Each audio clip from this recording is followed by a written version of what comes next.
Thanks, so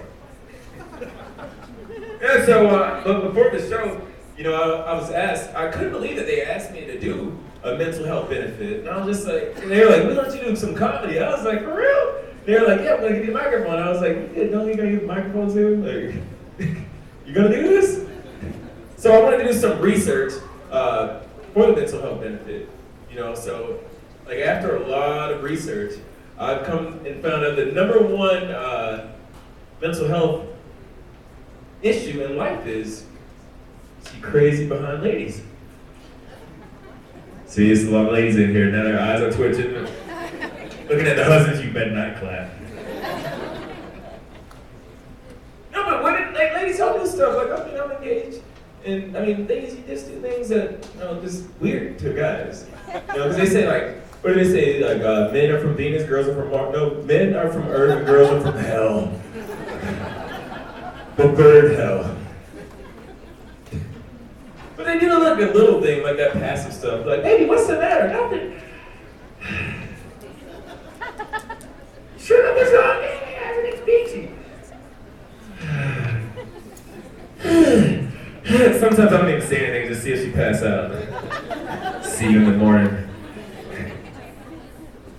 So I try to be proactive in my relationship because we've been together for a long time, and I just couldn't get it right. I was just saying, I want to save my relationship. I want to do whatever it takes to fight for my relationship. So there's this book that was out. It's called Women's Thoughts. So I heard about it. I was like, oh, I gotta go get this book because I'm messing up. So I get off of work and I rush to Barnes and Noble. Women's Thoughts, $55. I paid for it. I get home and I ripped all the plastic off the book. Women's Thoughts. So I opened up the book and all the pages were blank. Oh, better not laugh. No, my problem is it's just that communication. Like maybe I say things that come off a different way, and she'll take it as a different. It gets bad sometimes. So like, matter of fact, for example, Valentine's Day just passed. I call her up. I was like, hey baby, happy Valentine's Day. She said, happy Valentine's Day, baby. I was like, listen, get dressed, okay? So I'm taking you out. Said, I'm taking you out to that place where they make the food right in front of you. She's on the other end of the line, all excited. Communication problem. Oh my gosh, you going to that new Japanese steakhouse I've been dying to go to? I was like, no, I was talking about Subway. $5 foot long.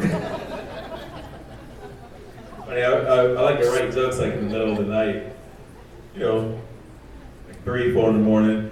And I'll get a good joke and I'll be like, I'll turn the light and I'm like, babe.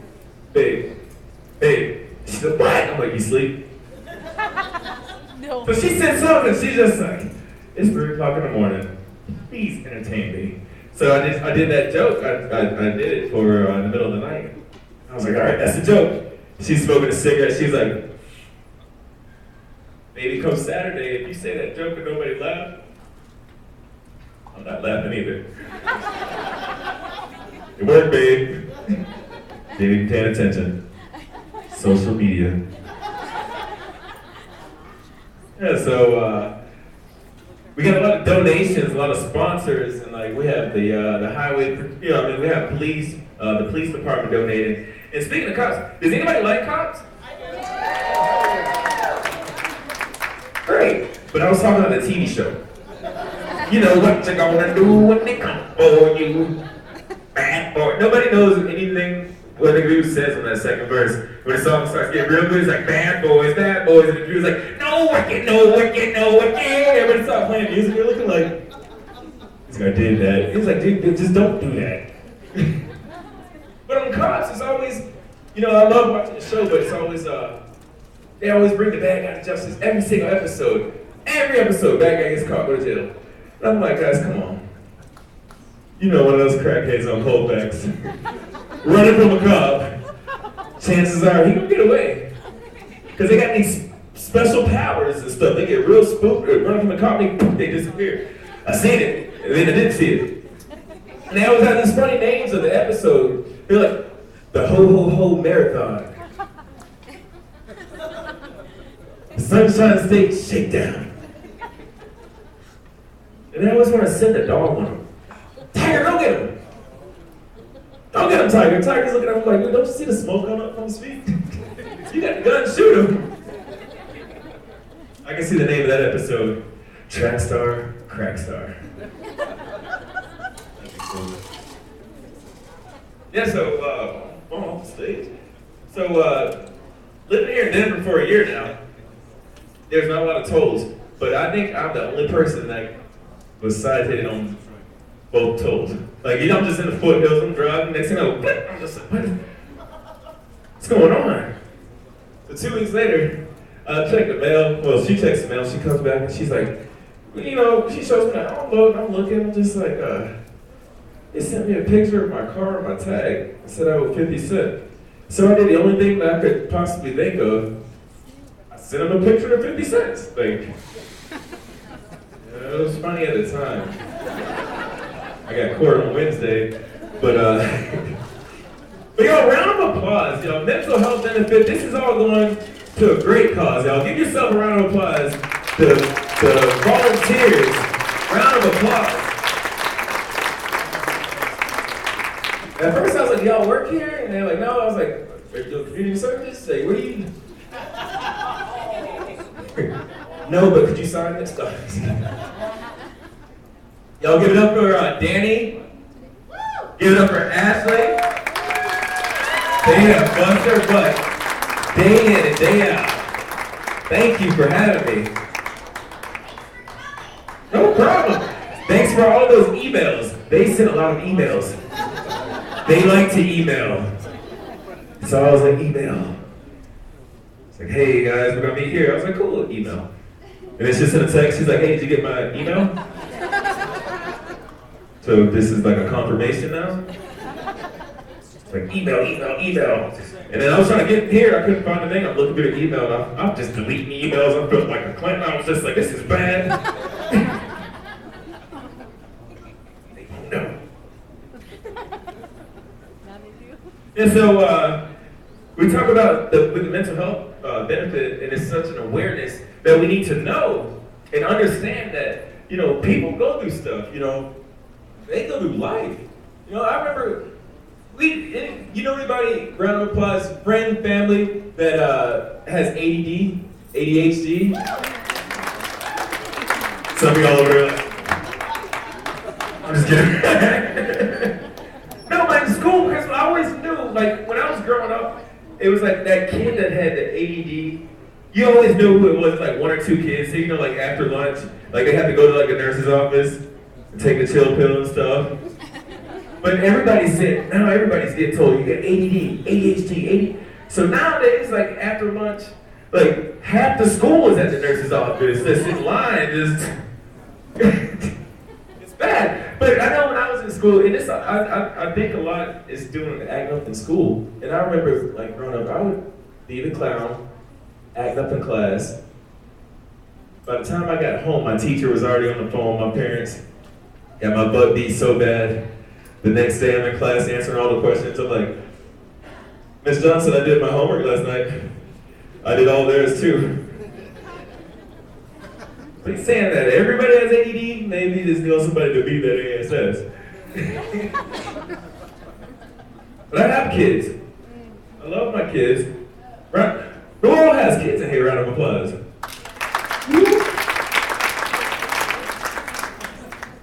Man, I must have been a bad kid, because some of y'all are bringing that. I see you brought your children here tonight. I'm just like, I would never be able to go to a place. My mom would be like, little boy, you need to go sit down somewhere. But I was just that bad kid, and so my mom would like give me like a credit for a butt whooping. Like I'd be going, on the way to the grocery store, sleeping in the back seat, just sleeping good, and I just wake up, she in the back seat beating my, she was beating, what are you doing? She was like, cause you're gonna act up, cause you're bad. Yeah, but when I was living in Tampa, I'm from Florida. So speaking of kids, so when I was living in Tampa, I was living with my sister, and she has 5 kids. All of them are under the age of 9. Suddenly my life was being taken over by toddlers. And it just sucked because I lived in a garage, and it was closed in, and like the way you get to the bathroom, you have to like cut to the kitchen. So I like work at 5 in the morning. So it's 5 in the morning, I'm like tiptoeing to the kitchen. I'm just like, I don't want to wake up these little kids. And all of a sudden, all 5 of them come walk around the corner like the children of the corn. And the littlest one, she's so cute, and she's like, Uncle Bill, can we have some candy? That's how her head went. Just, can we have some candy? So I was just like, no, baby. I was like, it's 5 in the morning, you can't have any candy. Besides, it's gonna make your teeth fall out. So she looks at me. She looks back at her brothers and sisters. She looked back at me and was like, I don't think you have a choice. So I look at her. I look back at her brothers and sisters too. I was like, well, those are your baby teeth. They're gonna fall out. Yeah. But the kids are a blessing, right? They bring happiness and love and crumbs. Just a bunch of crumbs. I got 2 of them, y'all. They just got crumbs just falling in their diapers. But dude, you haven't eaten a cracker, any bread. Like you just got crumbs everywhere. And they always like, Daddy, let's play hide and go seek. I'm just like, all right, 8, 9, 10. I just turn around to see a trail of crumbs to the closet. I'm just like, bless them. Crumbs. And then crumbs bring roaches. I don't like roaches. Because in Florida, roaches look like rats. Have roaches. My family went out of town. I got off of work. No, I was the last person to leave my house. So I pull up, I get ready to get to my front door and reach for my keys again. I get ready to put the key in the door and I hear my TV on. And I was like, I know I shut my TV off. So I swung the door open. Yo, there was a roach in my living room, on my couch, watching my TV. He was watching A Bug's Life, and I'm stuck. I'm at the front door looking like, and he's like, man, you gonna close the front door, you let all the heat out.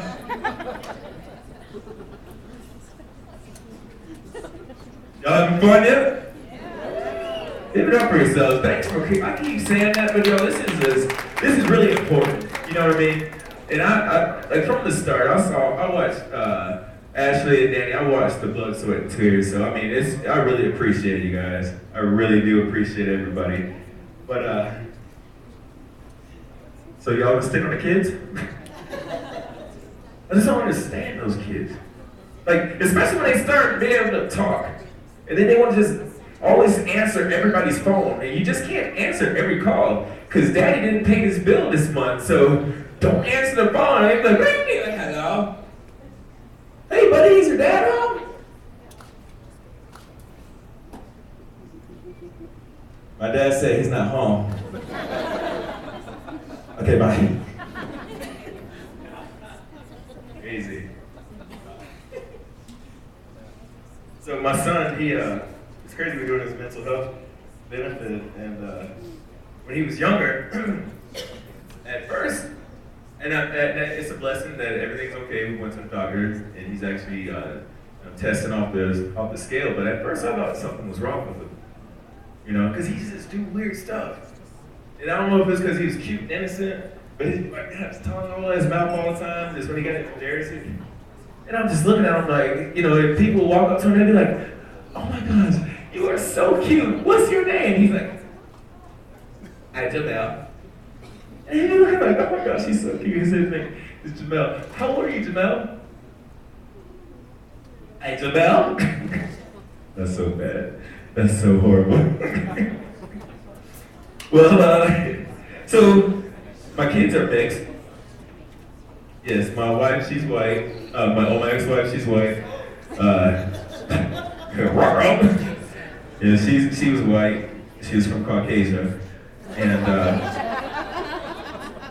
it's crazy because like me and the dad, I always have to do like the weird stuff. I gotta have a conversation with the kids. Like last month, I had to sit down with my kids and like explain to them they can only celebrate half of Black History Month.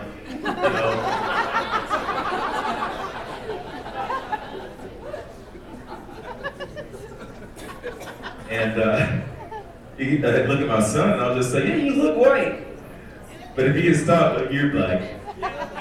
And you have the right to remain silent. But yeah, we just gotta understand these different disorders. And when someone says something, we have to be aware, like Kat was saying, we just have to be aware of different disorders and just understand it, you know? Because honestly, like with me, I don't have anything, as I know, I probably do, but like if somebody walks up to me and says, hey, you know, I have bipolar disorder, you know, I don't know what to say, you know? My first thing I can say is just like, are you okay? But in the back of my head, I'm just like thinking like, am I gonna be okay? You know, it's the same friend, it's one of my friends.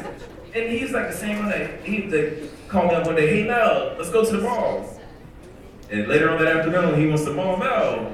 You know, I just feel bad for him. So I stopped driving with him because I learned the hard way. Because like any given moment, like we would just drive down the road and he'd just say some weird stuff, just like all of this can end right now. I was like, no, it can't. Not on this highway. Like, you're gonna pull over. He's like, we're gonna I'll walk. I will walk. But yeah, so yeah, so speaking of bipolar, what's up with this bipolar weather? Nope. Is it? Ask them how they feel about bipolar weather. How do you feel about it? Nope. Big no. Well, I don't know what to expect. That's called stigmatizing. It's horrible. All right, for Mel and for Christine in particular, these folks are so brave to come in front of people that are mental health advocates that are aware of some words and jokes that, for those of us, are well attuned to things that we're like, oh, bipolar weather, it's a really good idea to minimize what I live with every day. So, yep, there you go. I'm over to Labyrinth is here now. You know what you did. Yes, learning is power. So, this weather is just messing me up. I don't know what to expect with it. It just doesn't make any sense. Living in Denver, I don't know what to wear. So, I mean, I'll walk out of the house, I have a poncho, a turtleneck, some flip-flops, and like a beanie on. They over there laughing, they're like, ha, you look crazy. No, I look prepared. Who? I was like,